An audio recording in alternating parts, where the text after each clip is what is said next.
you're sitting in this room getting clearly what had been prior Gang of Eight level classified information, didn't somebody raise their hand and say, well, holy crap, where are the Democrats? Who was willing to say, isn't there a constitutional obligation here? It is about separation of powers. For the folks who wave their Constitution around, read the damn thing and then explain why you would sit through that briefing and not call foul.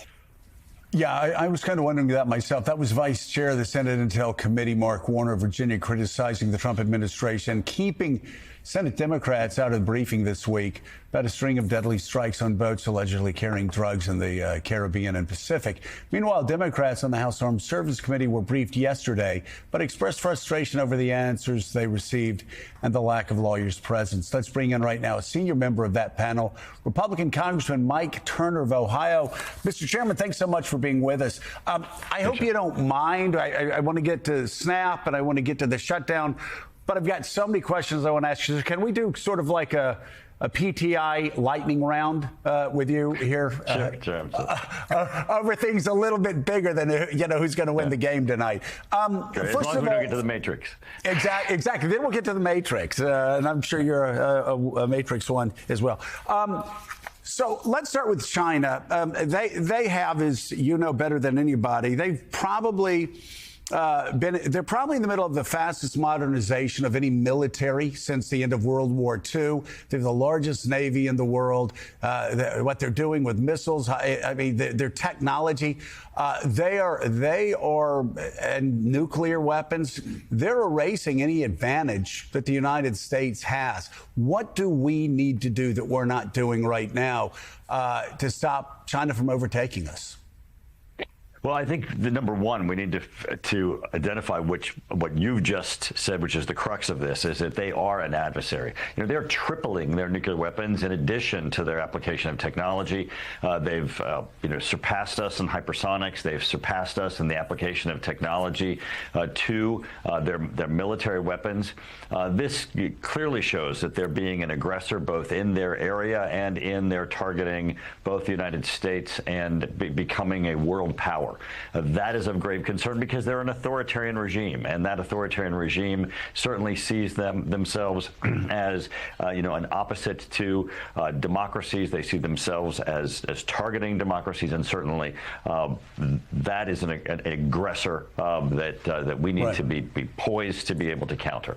Yeah, and I don't like calling anybody an enemy in peacetime, but I think it is safe to say they see us as their enemy, and they're acting accordingly. We need to defend ourselves. Let's talk about Russia. Some Republicans have expressed concerns about the possibility of taking troops out of Europe right now.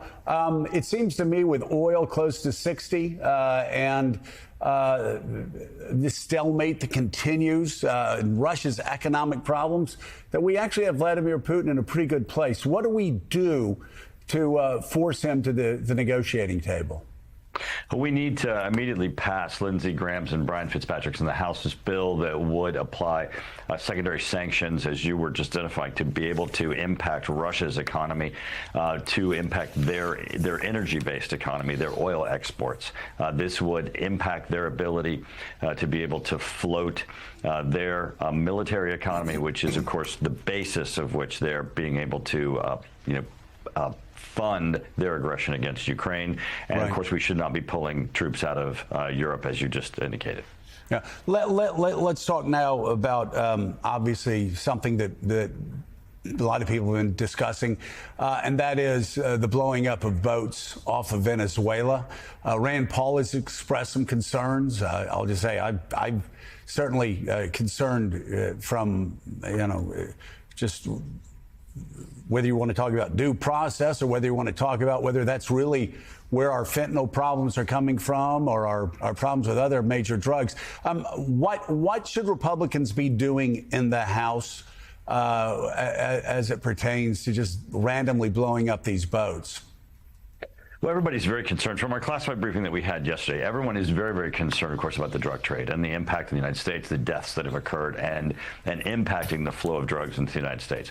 People are similarly very concerned about what the administration is doing with the deaths that are occurring, with the blowing up of the boats. Yesterday, there were not very good answers as to, what is the standard, what is occurring with the designation of cartels as terrorist organizations. We understand that the structure of these cartels, and designating them as terrorist organizations makes sense. But what is the standard? What is occurring in this? How is it being determined as to how military force is being utilized and being applied in this situation? Mr. Chairman, did you get the answers that you were looking for yesterday, Mr. Chairman? No, and in fact, lawyers were supposed to be in the room. They were not.